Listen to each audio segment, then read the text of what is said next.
Okay, so if you're a junior engineer, you know the pressure, right? You got to get those big, flashy numbers on your resume to prove you're worth something. But what if that's the exact thing that's getting your application tossed in the bin before you even get a call? Let's talk about this trap, because a lot of people fall into it.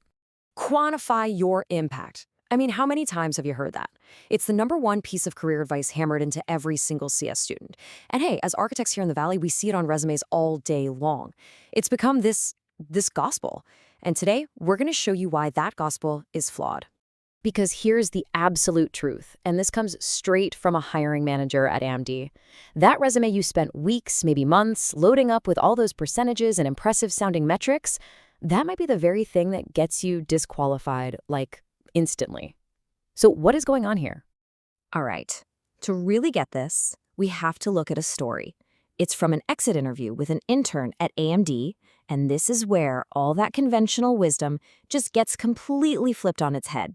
So this intern, he's trying to figure out what made him stand out. He asks his manager, hey, you said you saw something in me that proved I could handle complex stuff. What was it? And, he's probably expecting to hear something about his amazing results or the impact he made. But the real answer, it was so much simpler and honestly way more important. You could talk about the code. That's it. That was the whole answer. Not the metrics, not the ROI, not the user engagement numbers. It was simply about his ability to explain the nuts and bolts of the project. See, the manager didn't care about the final score on the scoreboard. He wanted to know if you actually knew how the game was played.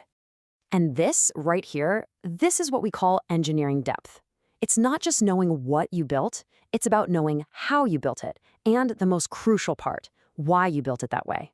It means you can talk about the trade-offs, you can defend your design decisions, you understand the whole journey.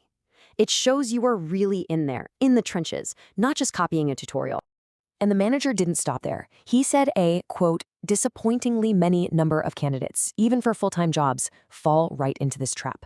They come in with this slick sales pitch about their impact. Oh, I increased accuracy by X%. But when you ask them about the architecture, they just crumble. And to an experienced interviewer, that is a gigantic red flag. Now here's the best part, the real kicker. Right after having this whole eye-opening conversation, the intern takes a look at his own to-do list. And what's the very next item on it? Add metrics and impact to resume. I mean, you can't make this stuff up. He was literally seconds away from making the exact same mistake. It just shows you how deep this bad advice really runs. So let's put on our architect hats for a second. When we're hiring, especially for junior roles, we're not just looking at the results you got. We're hiring for potential. We're hiring for the root cause of what makes good results happen in the first place. This is really the core of an interviewer's mindset. Look, anyone can read a metric off a dashboard. That's just the effect. But a really solid engineer, they can explain the cause. Why did you choose this database over that one? What were the trade-offs you made with that algorithm? We hire for the why and the how, because if you understand causality, you can get good results again and again on any project. The what you did is temporary. The underlying why is the skill that builds a career. And listen, this isn't just some abstract theory. Let's look at a real-world trial by fire. This is an interview for an applied scientist role at Microsoft with a senior interviewer who's been there for 10 years. This is where the rubber hits the road. So the interview kicks off. No small talk, no warm-up. The interviewer jumps right in. And that whole prepared sales pitch the candidate had about their impact, totally useless. The questions are all about the process, the decisions, not the shiny final number. And the questions just keep coming, each one digging deeper and deeper. The interviewer isn't just testing what you know, he's testing if you're legit. Did you actually read those research papers? Do you get the theory, or did you just copy and paste some code from a blog post? Oh, this is a classic, a question about the messy middle part of the project. He wants to hear about the failures, the iterations, the ugly first version that barely worked. Why? Because that's where the real engineering, the real learning happens. You absolutely cannot fake an answer to this. And then comes the knockout punch, an incredibly specific, detailed question about the test data itself.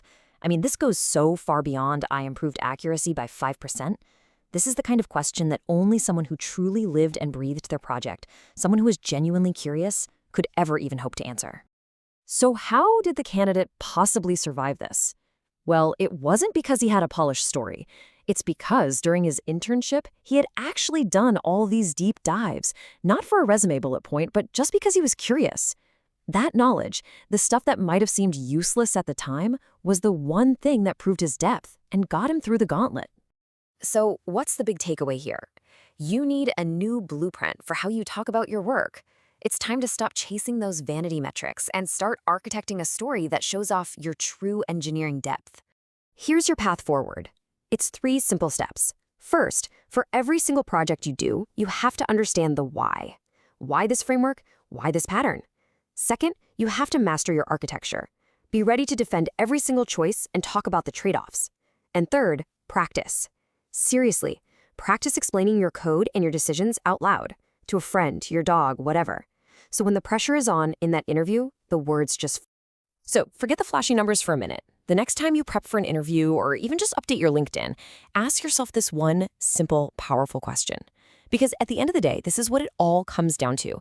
This is what separates the people who get filtered out in 5 minutes from the ones who actually get the job. For more tech industry insights, go to aaronwoobuilds.com, join the Inner Loop email list. Let's level up from an architect's perspective.